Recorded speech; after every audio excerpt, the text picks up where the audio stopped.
что вы нас будете направлять. Поддерживать, чтобы никаких заминок не было, какие-то вопросы, комментарии. Бизнес, психология, экономика, умное радио. 98,9 FM. Сильный дождь.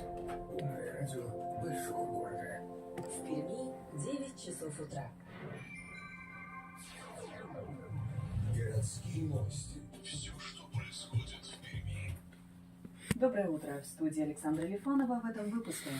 В Прикамье начался прием заявок на агро-стартап. В Пермском крае выбрали школы, в которых откроются радиокружки. И в Белогорском монастыре планируют возродить пасеку. А сейчас об этом подробнее. В Прикамье начался прием заявок на агро-стартап. Заявиться можно до 4 июня. Грант «Агро-стартап» предназначен для тех, кто начинает развивать агробизнес. К участию в конкурсе приглашаются представители крестьянско-фермерских хозяйств или индивидуальные предприниматели, главы таких хозяйств.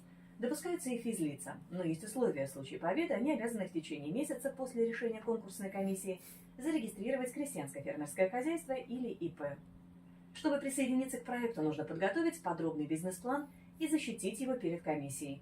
Победители конкурса смогут получить до 3,5 миллионов рублей, сообщает правительство Пермского края. Деньги, в том числе, можно будет потратить на покупку техники, земельных участков, закупку сельскохозяйственных животных. Министерство образования Пермского края получило 12 заявок от школ в 9 муниципалитетах, которые готовы принять участие в проекте по возрождению радиокружков. Победителями были признаны школы 3 округов – Аханского, Нытинского и Чайковского.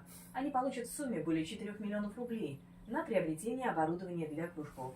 Радиокружки в школах откроются в следующем учебном году. Школьники будут обучаться по программам радиосвязь, спортивная радиопеленгация и радиотехническое конструирование. Для школьников закупят набор слесарного инструмента, специализированную мебель для электромонтажных и ремонтных работ, пайки, контрольно-измерительные приборы, электрооборудование, радиоконструкторы, компьютерное и интерактивное цифровое оборудование.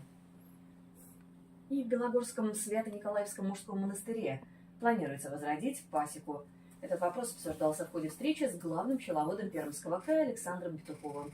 Пчеловодство – один из традиционных монастырских промыслов.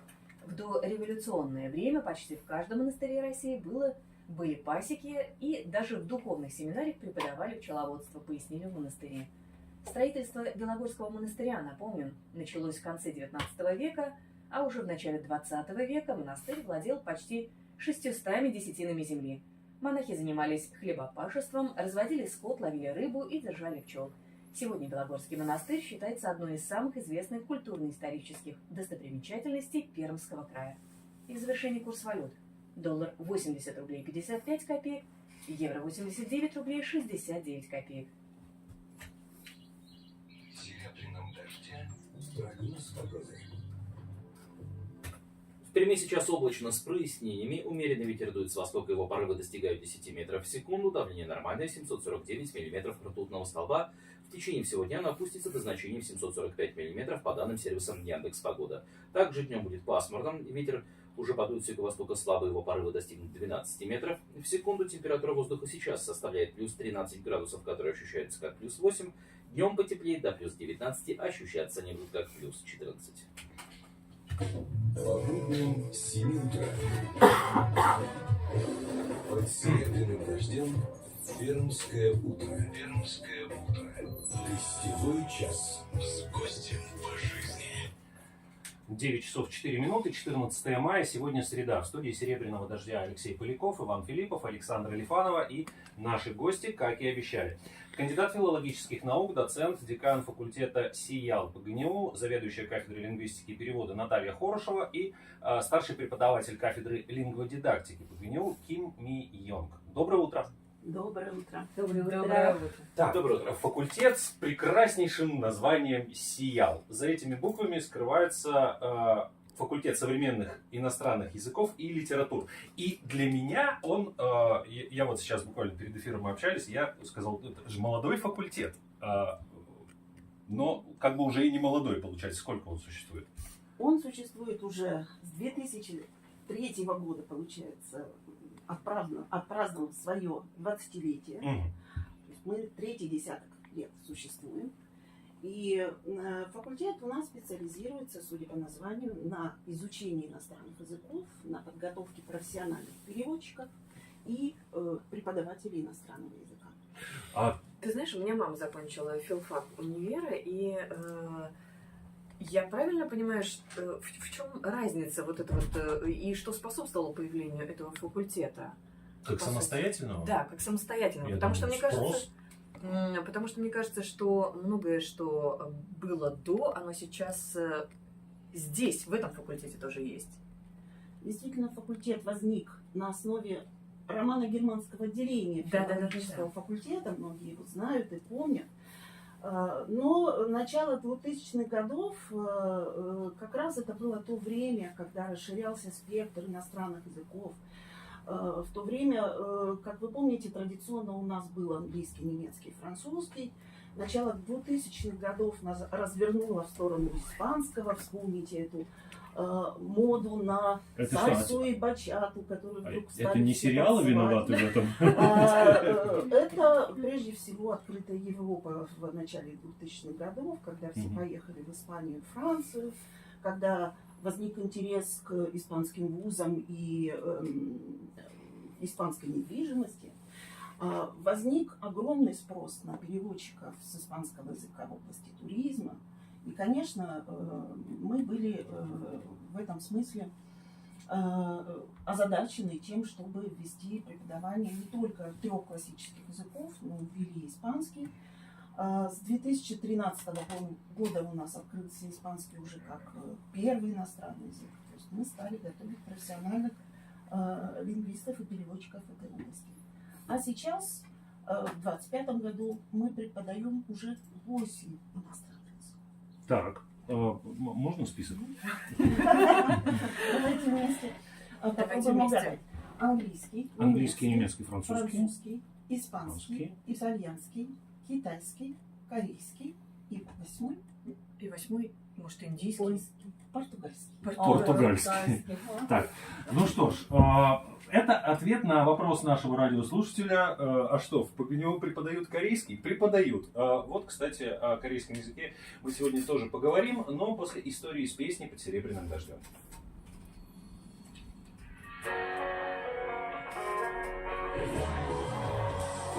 История с песней.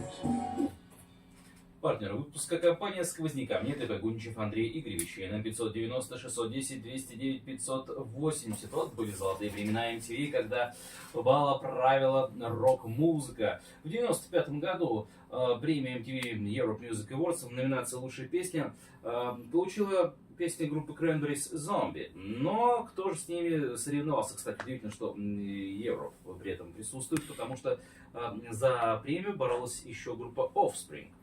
Ну, они же американцы. Так вот, странно, что они попали вообще в этот список, но стоит заметить, если, грубо говоря, у одних песен называлась «Зомби», то у других песен называлась «Самоуважение», «Self-esteem». Ну, это очень развеселая песня. Да, и эту развеселую песню поставить в среду, как в маленькую пятницу, просто, мне кажется, необходимо. Мы будем слушать Offspring? Да, мы будем слушать Это Offspring. прекрасно. Но ее социальный подтекст на самом-то деле, вроде бы кажущийся при этом легкости и такой вот развязности, очень интересно, потому что там идет текст, ну, во-первых, о взаимоотношениях молодого человека и девушки. И тут с точки зрения мужчины поется, что его партнер девушка слишком много принимает на грудь, что зачастую приводит к тому, что она его унижает, и его самоуважение. Ну, вот проблема американских панков. Да, в 95-4 годах. Вот прямо сейчас это и оценим. Да, с легким флером пятницы песня Self-Esteem от группы Offspring «Под серебряным дождем». Сделать открытие очень просто. Прекрасно вообще. Все замечательно. Мы можем приоткрыть. Если холодно не будет. У тебя там еще пледик где-то Да, у должен меня висеть. пледик запасной есть сейчас.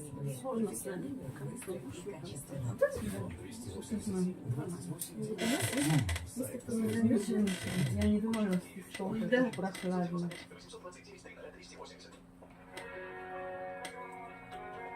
Так, ну что, перейдем к корейскому языку и корейской культуре. и феномене популярности.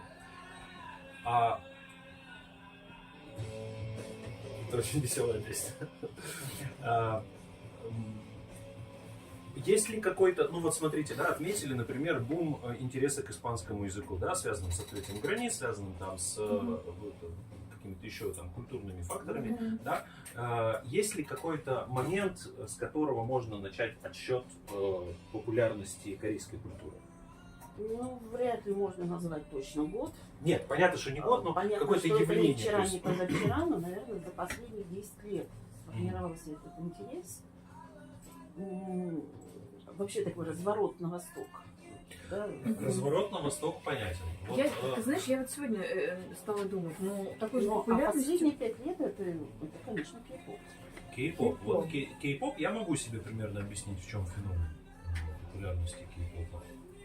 Ну, смотри, кей-поп это по сути калька с американской попсы, Boys Girls Band, сделанная очень качественно, как это делалось там, но при этом с национальным колоритом. Да, и там вот этот процент смешения американской попсы и национального колорита, он настолько как бы правильно выверен, что мгновенно цепляет. Вот у меня такое Ну, вы простое лучше нас объяснение. все знаете. Нет, это я про кей. Отлично. Хорошо. Я не это очень теми, честно говоря. Вопрос. Ну, я тоже не сильно, но видел, как бы и слышал.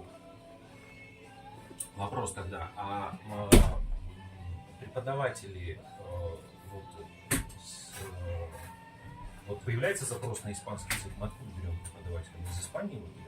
Не обучаюсь. Это вопрос к тому, что у нас появляется запрос на корейский язык, мы А тут все сошлось. берем преподавателей из Кореи. Приехала семья, да, поселилась в Перми, и возник этот интерес, все совпало. А семья почему в Пермь приехала из Кореи? Мы были в Екатеринбурге. А. Муж учился раньше назвал УПИ, Уральский политехнический институт. И я преподавала в том университете корейский язык, кафедра иностранных языков, ИНИАС. Потом муж по работе его пригласили переводчиком. Он был в Перми, ему понравился город Пермь. Но мы там остались, потом вот сейчас он не работает, но один сотрудник в Сиале. Вот, мы с ним познакомились, то есть он как стал мостом, и университетом нас пригласили, то есть, точнее, меня пригласили преподавать на факультете Сиале, поэтому в 2010 году мы в сентябре приехали в Пермь. То есть уже 15 лет. А русский язык как вы освоили, причем на таком уровне прекрасном? Мы в Екатеринбурге жили там, ну, дети здесь и родились. С ним родительское собрание участвовали. По магазинам ходишь. Муж учился в университете официально. Потом я тоже в Сиале магистратуру закончила. Я аспирантуру. Аспирантуру Я закончила. У меня без 5 минут кандидатов, между прочим. Сейчас еще не закончила. Ну, уже скоро, мы надеемся. Я тоже надеюсь. То есть специально, да, по работе, можно сказать, приехала в Пермь получать. Хорошо. Сейчас развернем этот разговор как-нибудь. 14 утро. Под серебряным дождем. Гостевой час. Возвращаемся. 9 часов 14 минут, 14 мая, сегодня среда. У нас в гостях декан факультета СИЯЛ ГНИУ Наталья Хорошева и старший преподаватель кафедры лингводидактики Ким Ми Йон. И мы все-таки, да, больше, то есть мы в целом так о факультете СИЯЛ рассказали. Как он появился Как вообще? он появился, чего? да, и в каких направлениях сейчас работает. Но у нас сегодня в основном интерес к корейской культуре, к корейскому языку. И вот люди удивились, а что у нас преподают, а оказывается преподают. Корейский язык сложный? Глупый вопрос, да? Да, очень глупый вопрос. Я специалист по глупым вопросам. Еще спрашивают, как вы учите иероглифы? Но я скажу вам, корейский язык это не отличается от китайского языка, потому что там есть алфавит. Так. Это эврика. Ну, то есть, для тех, кто не в курсе, китайский язык, иероглиф обозначает какое-то слово или даже словосочетание какое-то, может быть, фраза, а здесь это алфавит, то есть это Алфавит, буквенное. Да. То есть гласные вы учите, согласные вы учите, вы слоги можете да, составлять и читать. Хотя не знаете, что это означает, вы можете уже читать. Вот. Но правда на русском языке буква Г, еще А, тогда Га читается, да? Так по-корейски тоже. Ну все просто. Да. Главный вопрос. Тогда мы в понедельник выясняли, сколько времен у глаголов в коми-пермянском языке. Это же тоже важно. Сколько времен в корейском? Для вас это радость, можно сказать, прошедшее, настоящее, будущее. Конечно, тонкости есть, да, вот. Все равно, вот, если по глагольным окончаниям можно определить прошедшее время, настоящее время, будущее время. Слушайте, ну так я теперь понимаю феномен интереса к корейской культуре и корейскому языку. Легче выучить, чем русский. Чем кажется. Нет? Нет, Но ты получается также основа языка получается не иероглифат все-таки, а алфавит. Да. Вот. Это какая радость. умная фраза. Можно, вот все-таки у меня такой вопрос. Вы прекрасно владеете русским. Было ли какое-то, понимание того, что, наверное, ученики, которые вы преподаете корейский язык, также озадачены изучением, то есть это так же сложно для них, как и для вас когда-то было освоение русского языка? Так, Также это сложно. да, я слышала, один из трудных языков это русский язык. Поэтому, по фонетике, например, некоторых звуков нет в корейском языке. И тяжело их вслух отличать. Например, Б, В на русском языке совсем разные звуки, а на корейском языке это как Б, губный звук. Поэтому для нас, взрослых, тяжело. Конечно, для маленьких детей они сразу улавливают. Поэтому я как училась, все слова выделила, звуки, слова, которые начинаются или внутри слова есть Б отдельно сюда, как бабушка, список бабушек.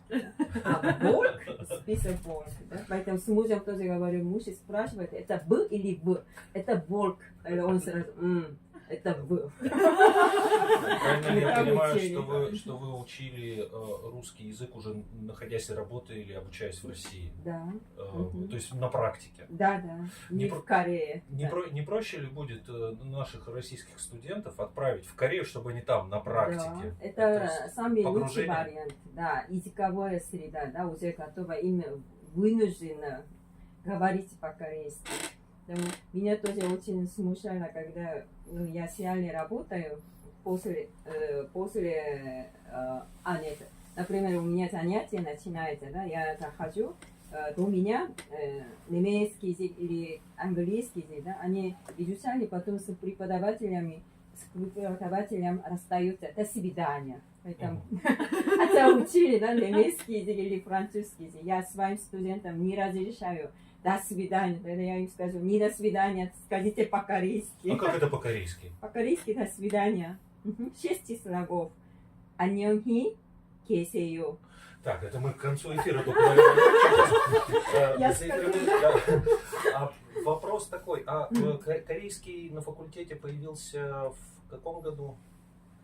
В 2010-м. В 2010-м, 15 лет. А вопрос появления новых языков на факультете сиял. Как это получается? То есть есть какой-то запрос общества, да, как в случае, например, с испанским. Вот в случае с корейским тоже был какой-то запрос? Или Ну как? Наоборот, появилось предложение Появилось сначала. предложение. А здесь все так счастливо совпало, потому что был интерес в эту сторону, интерес вообще к восточным языкам. И появилась замечательная Ким И Йонг, мы, конечно, не могли не воспользоваться и ввели корейский язык. Для начала просто как факультатив. Увидели, что к этому огромный интерес. И год от года все больше было студентов, которые выбирали корейский язык. Мы увидели, насколько харизматична личность, которая к нам пришла работать. Вы не представляете, у Ким И Йонг, я бы сказала, свой фан-клуб. То есть ее очень многие знают в городе. То есть вы бы видели, что у нас происходит, например, на мастер-классах, которые проводит Ким И Йонг. Ведь это сродни, не знаю, рок-звезде. То есть Ким И Йонг может помериться фанатской базой с BTS, да? Практически да. Практически да. Не знаю, хорошо ли или плохо, что я сверкаю знаниями о кей-попе. Я прекрасно понимаю, что сам язык, это вот как раз то слово прекрасное, которое ты сказала, кей-поп культура, и здесь молодежь, которая изучает, наверное, язык для того, чтобы, ну, не знаю, понимать песни, мочь разговаривать с какими-то друзьями из Кореи. Но взрослые люди, которые заканчивают университеты, например, углубляются в изучение корейского языка, как они потом дальше применяют? То есть где он им нужен потом в жизни, получается, взрослому человеку, который, ну, вот, заканчивает университет в качестве переводчиков или... Ну, во-первых, существует запрос на переводчиков с корейского. Пока он, конечно, не очень большой, но он действительно растущий. То есть мы это ощущаем. Ну а кроме того, мы понимаем, что чем большим числом языков владеет человек, да, тем выше у него компетентность вообще в любой сфере. А тем более это восточные языки. Не случайно мы, например, на специальности перевод и переводоведения с прошлого года ввели 3 языка. Английский, китайский и корейский. И вот именно такое сочетание, оно вызывает необычайный интерес со стороны абитуриентов. С высоким конкурсом поступают ребята. Я бы сказал, что знание одним человеком этих 3 языков, каждый из этих языков это своеобразная, скажем так, подушка безопасности. Скиллы. Да, такой скилл, который можно Наверное, применить да. в любой момент. Друзья, мы продолжим после музыки «Под серебряным дождем» и рубрики про автомобиль. Великолепно. Много хохочет. Ничего Хорошо, страшного. это же утро. Утро. У нас, понимаете, если бы это было серьезное интервью, как, например, вот на «Спутнике», да, записывают интервью. То есть на «Спутнике», вот радио «Спутник» у нас рядом, оно такое более разговорное. Там интервью записывают, то есть не в прямом эфире, а идет запись. Там чисто вот разговор, да. После 3-й минуты уже скучно слушать, наверное. Но есть люди, которые любят разговорное радио вот больше такого формата. У нас разговорно-музыкальное, поэтому мы, я думаю, что нормально в таком формате беседовать с людьми. У нас вообще последний выход в эфир, который вот, 9:45, мы там обычно наших гостей спрашиваем, а как вы отдыхаете? Потому что у нас там рубрика про культурные события, то есть мы рекомендуем, вот сходите в театр, сходите там в кино, вот на этой неделе, да, какие-то события мы выделяем, и гостей спрашиваем, а вы как отдыхаете? Вы куда ходите? Ну, подумайте, как ответить. Можно отвечать как угодно. Некоторые говорят, Театры, в лесу гуляю, бегаю, хожу на экскурсии. на диване лежу. То есть абсолютно все, что угодно, как человек проводит свой досуг. Опять же, чтобы из какой-то профессиональной сферы, о которой мы сейчас говорим, как-то человек показать, ну это же человек, Приступаем. он же как бы вот, да, декан, да, преподаватель, но человек. Нет, сейчас нет. Сейчас вообще у вас... Вот здесь загорается лампочка, она означает, что идет прямой эфир. Сейчас будет рубрика про автомобили 5-минутная. Вы отдыхаете. Ты что, грех у наших гостей не спросить что-нибудь про автомобили? Если... А у нас китайское авто сегодня. Его машины. 9 часов и 25 минут в Перми. Пришло время поговорить об автомобилях с экспертом крупной автомобильной компании в Перми Анатолием Маклаковым. Анатолий, доброе утро. Анатолий, ну, слушайте, понятно, что сейчас говорить об иностранных автомобилях, особенно европейского, американского производства, либо, не знаю, даже корейского, к сожалению, не получается, потому что официальных поставок у нас не ведется, и мы вот приходится говорить только о китайских автомобилях, ну и поговаривать, что цены на них снижаются, и скидки растут. Стоит ли брать? Пора ли брать? Или все-таки это связано с тем, что, возможно, какие-то фирмы просто от нас уходят, и это может повлечь за собой неприятные последствия в виде отсутствия гарантийного обслуживания?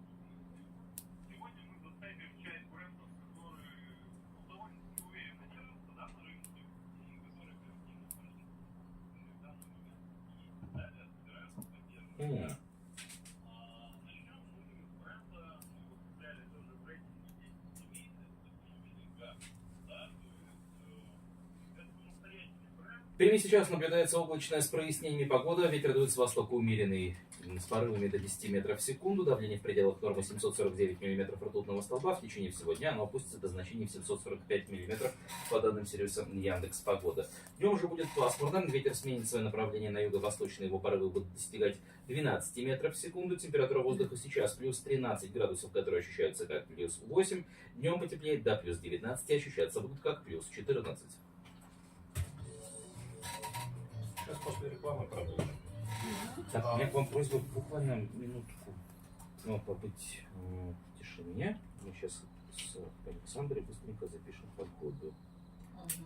Так, погнали. По данным сервиса Яндекс.Погода, сегодня в Перми пасмурно. Наблюдается слабый Еще раз. По данным сервиса Яндекс.Погода, сегодня в Перми пасмурно. Наблюдается слабый юго-восточный ветер с порывами до 11 метров в секунду. Давление в течение всего дня в пределах нормы. Температура воздуха плюс 19 градусов. Ощущаются как плюс 14. Он же не только изучение языков, но и литературу. То есть тут вопрос, корейская литература изучается? Литература к данному нет, был программы, потому что один семестр, да, мы изучаем, поэтому основном язык и плюс культура. Тогда будет вопрос по структуре обучения, то есть студент приходит на СИЯЛ, он сразу выбирает какой-то язык или направление обучения? Со второго курса он может выбрать какая... корейский язык как один из... Да, один из электив. Это называется электив, то есть выборная дисциплина. Но если он поступает на специальность, о которой я говорила, у него с третьего курса это обязательный язык. Ну, то есть вот сейчас чуть-чуть вот про эту структуру, да, то есть в какой момент определения происходит? Внимание задержалась, потому что на афише вижу тоже нашего преподавателя, замечательную Марину Ивонину. Прекрасно мы. 9 часов 34 минуты. Сегодня среда, 14 мая. У нас в гостях декан факультета СИЯЛ ПГНИУ Наталья Хорошева и старший преподаватель кафедры лингводидактики Ким Ми Йонг. Мы говорим и о факультете современных иностранных языков и литератур, и об интересе к корейскому языку, к корейской культуре. Ну вот вопрос, в какой момент студент может выбрать направление, то есть он сразу приходит с запросом с первого курса «хочу корейский язык изучать и только его», или где-то специализация тоже происходит, разделение? Здесь как раз оба варианта. То есть можно выбрать корейский язык как факультатив, как дополнительную выборную дисциплину. И это могут сделать не только студенты нашего факультета, но и студенты любого факультета университета, начиная со второго курса. А второй вариант, если они хотят заниматься корейским языком глубоко и целенаправленно, они поступают на специальность перевода и переводоведения, и тогда, начиная с третьего курса, третий, четвертый, пятый курс, они будут изучать корейский язык как обязательный третий язык. А можно тогда понять, на первом и втором курсе происходит что? Они просто погружаются в методику переводоведения или что вот там на первых порах происходит? Во-первых, языки, они вводятся последовательно. То есть не сразу все три языка, вы понимаете, что это нереально для любого мозга. Поэтому на первом курсе это английский и китайский язык с нуля, и постепенно к третьему курсу подключается уже корейский. Вот вопрос. Что должно произойти, чтобы количество языков на факультете еще увеличилось? Ну, то есть, или есть уже какой-то план, вдруг он есть? И он у нас есть. Или если им нельзя делиться, не делитесь. Ну, по большому секрету для русского круга могу сказать, что мы, конечно, планируем ввести 9-й иностранный язык на факультете. Не буду пока раскрывать, какой именно. Хорошо, но интригу запрос завесили. на него есть. И мы понимаем, что, скорее всего, и найдем преподавателя этого языка для того, чтобы не останавливаться на том, что сейчас имеем. Можно я предположу? Мне кажется, что в какой-то момент, может быть, не 9-м, может быть, 10-м, 11-м, вот индийский. Но я не знаю, это язык или как-то правильно по-другому назвать? Индийский язык. Не очень угадали. Ну, буркина-фасошский. Такой вряд ли существует, мне просто Мадагаскарский, нравится ты слово. скажи. Да. Ну, с Африкой мы прекрасно французским обходимся. Мгм. Да, потому что знаем, что большая часть африканских стран как раз франкоговорящие. Но не угадали. Ну, не угадали. Ну, Может быть. Не будем гадать. Вопрос такой. Факультет современных иностранных языков и литератур. Когда мы начнем изучать корейскую литературу? Или это есть как-то факультативно? На языке оригинала. Кстати, потребители в большинстве случаев изучают корейские дорамы. По моей программе, как электив, мы один семестр изучаем, поэтому я туда включаю сам язык плюс корейскую культуру. Поэтому мы проводим, например, осенний семестр, тогда обязательно корейский осенний праздник по названию Чусок. Студент одевают корейский национальный костюм, они очень любят фотосессию тоже делать. Это мы праздник проводим, и если весенний семестр мы включаем корейский Новый год по лунному календарю, который совпадает с китайским Новым годом. Да? Вот. Тоже культурное мероприятие есть. Если один семестр изучать, нам не хватает часов для литературы. Но если вот как третий день мы можем включать, например, стихотворение известное, да, корейское стихотворение. Или в Корее очень большим спросом, да, пользуется один стих Пушкина, если жизнь тебя обманет. Это все корейцы на корейском языке наизусть читают. Да, я тоже вот школьные годы, да, читала наизусть по-корейски. Вот. Потом такие, да, небольшая часть, но мы можем включить литературу. И корейскую литературу, и перевод русских литератур на корейский язык. Например, я в Корее читала на корейском языке вот, Достоевского, а здесь я с удовольствием на оригинальном языке читаю, да, вот, разницу вижу. Иногда вижу вот это, как переводе. Когда я не знала русский язык, я думала, так и есть. Но когда знаю русский язык, вот эту часть по-другому могли бы перевести. Да, да. Например, вот, можно сказать? Да, конечно. Да, вот, доктора Живаго, да, Пастернак написал, да, вот, есть вот одна картина, когда Юрий встречает Лару в библиотеке, ну, все пермяки думают, это Пушкинская библиотека. Там описывают, что есть самовар, а под самовар вот мы поднос, да, ставим, чтобы вода не капала, да. Вот, в одном переводике там написано тазик. А я в Корее думала, да, почему вот этот чайник есть? Странные русские. Да. А я сюда приехала, посмотрю, там не тазик, а это поднос или тарель. Да, иногда, да, поэтому, скорее всего, этот переводчик настоящий самовар, и под ним что ставить не знает, а вот поэтому, да, так. А это только надо в России жить, чтобы понимать, да, так?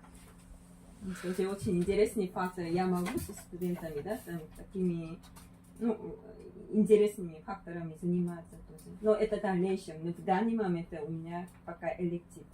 Да, поэтому один семестр. Да, язык основной. Ну, что мы узнали? Что Пушкин не только наше все. Нет, нет. Корейцы очень Он любят, вообще да, всех да, все. Да. И везде. Да, друзья, мы продолжим после музыки под серебряным дождем.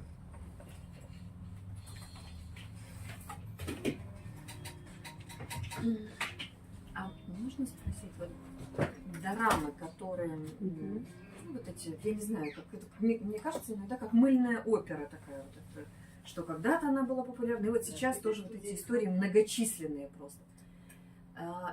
Это популярно только за пределами Кореи, или они также популярны в Корее? В Корее тоже они этим живут. Особенно девушки или женщины. Сюжет очень, да, сюжет очень интересный. Я тоже, да, это не сравниваю с китайским, да, там, ну, конечно, я не скажу в эфире, но там очень ограниченный сюжет, вот, у корейских сериалов вообще, да, без предела. То есть, я думаю, писатели очень трудятся, они, вот, просто я, например, да, вот, для сравнения, да, с сериалами смотрю, вот, и на корейском, и на китайском, да, вот. На корейском интересно. Да, более, да, творческий. Так, у нас сейчас как раз последний выход будет, он начнется с рубрики, где ты что, про Ионину что-то рассказываешь? Ну да, но здесь какой-то очень короткий анонс. О, Синицын. Это тот самый, который вел это Гамбо. Но только тут он контрабас. Леша Синицын, российский. Так, что еще? Тут просто следующее событие 23 мая. Совсем недалеко. Ты Синицына упомянешь, я опять могу пропиарить свою губернию. Всё, давай, Кстати, давай. я вдруг вспомнил, мы же дружим с корейской диаспорой. Я Ухай, работаю да? в Доме народного творчества губерния, и мы со всеми культурными национальными автономиями дружим. В том числе корейцы постоянно у нас Наталья. везде всё. Все друг друга знают.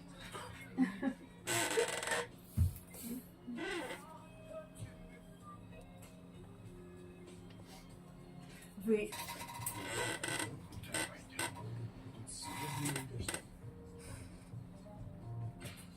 9 часов 45 минут. Сегодня среда, 14 мая. Дополняем картинку событий, рекомендованных к посещению «Серебряным дождем» и Александрой Лифановой лично. Ну вот ты знаешь, я уже сегодня произнесла это волшебное бархатистое слово джаз. Джаз. Да, в первом выходе «Куда пойдем». А еще ты любишь, когда все очень связано. Очень взаимосвязаны. И вот события, о котором я сейчас расскажу, но здесь нет ничего более еще взаимосвязанного, потому что я приглашаю вас в бистро «Культ». Там в эту пятницу состоится прекрасный, ну я не знаю, концерт, не концерт, это будет такое сопровождение, обволакивающее ваше пребывание в этом прекрасном месте. Our Favorite Things.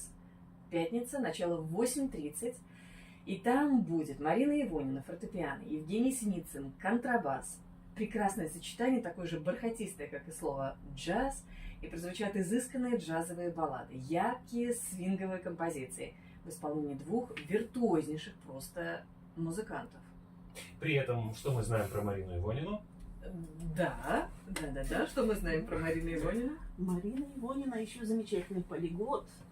Может быть, не все знают. Ну, мы знаем, да. Марина блестяще владеет французским, английским и итальянским языком. Марина один из самых, наверное, профессиональных итальянистов в городе Перми. И, конечно же, она преподает на факультете СИАМ итальянский. Вот, я же говорю, все взаимосвязано. А у нас наш любимый вопрос к гостям как раз в рубрике «Куда пойдем?» И особенно, конечно же, мы хотим этот вопрос адресовать Ми-Йонг. Как культурно отдыхают в Перми люди, приехавшие к нам, ну, давно, но тем не менее, из Кореи. Как досуг проходит? Это театр или рок-концерты, или, может быть, кей-поп какая-нибудь? Я сегодня специалист по глупым вопросам. Да. зимой я с мужем езжу на горные лыжи. Я очень люблю. Я не хорошо катаюсь, но я очень люблю, потому что хорошо стресс снимает. Где-то в Пермском крае? Там Или за пределом? Жебрей, да. Жебрей, Мы понятно. один раз были в Белогорском, там тоже есть горная база. Да, Белогорье. Белогорье, да, называется. Там один раз были. Дети подарили, у нас 30 лет юбилей свадьбы, поэтому они подарили нам одну ночь, поэтому мы туда съездили, отдыхали. А летом мы в основном на даче отдыхаем, ну, дружимся. Мы отдыхаем, дети ненавидят. Так, подожди. Я не готовлюсь. У меня сразу вопрос. А в Корее такое явление, как дача, ну, каким-то образом присутствует? Там, как это, загородный дом? Или как именно в русском понимании дача, насколько я знаю, русское слово дача так и переводится на все остальные языки как дача. Потому что ее дали. Потому что ее дали.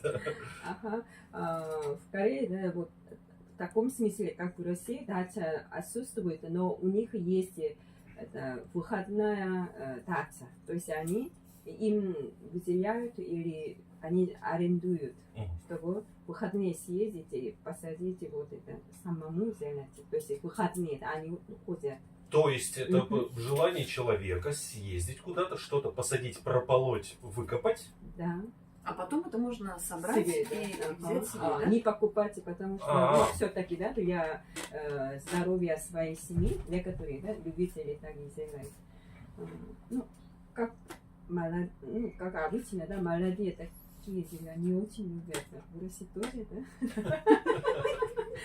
Как я понимаю, поэтому молодые по-другому отдыхают, они, как это сказать, они более, да, молодежно отдыхают, а взрослые очень любят путешествовать по внутри Кореи или за рубежом, они очень любят путешествовать. Ну и Наталья, к вам вопрос. А как отдыхает декан? Как декан отдыхает? Декан отдыхает мало, во-первых. Мы понимаем. Но вообще, конечно, это театр. Театр, музыка, наш замечательный театр оперы и балета, который люблю безмерно. И так случилось, что моя семейная жизнь тоже связана с этим театром. Живу от события к событию. Сейчас все очень ждут юбилейный вечер замечательного нашего Владимира Васильева, который скоро состоится в оперном, ну и, конечно, в преддверии Дягилевского фестиваля, и все в ожидании. Ну что ж, прекрасный набор, я бы сказал, горные лыжи, дача, Все, о чем мы рассказываем, вроде театр, куда пойдем. театр оперы и балета, Дягилевский фестиваль. Друзья, у нас в гостях сегодня были кандидат филологических наук, доцент, декан факультета СИЯЛ ПГНУ, заведующая кафедрой лингвистики и перевода Наталья Хорошева и старший преподаватель кафедры лингводидактики ПГНУ Ким Ми Йонг. Спасибо большое, Спасибо хорошего вам. дня. Спасибо огромное. Я должна сказать по-корейски, да? Точно, да. Обещали, да. Я желаю, мои студенты услышат это, повторят, да. 안녕히 계세요. 감사합니다.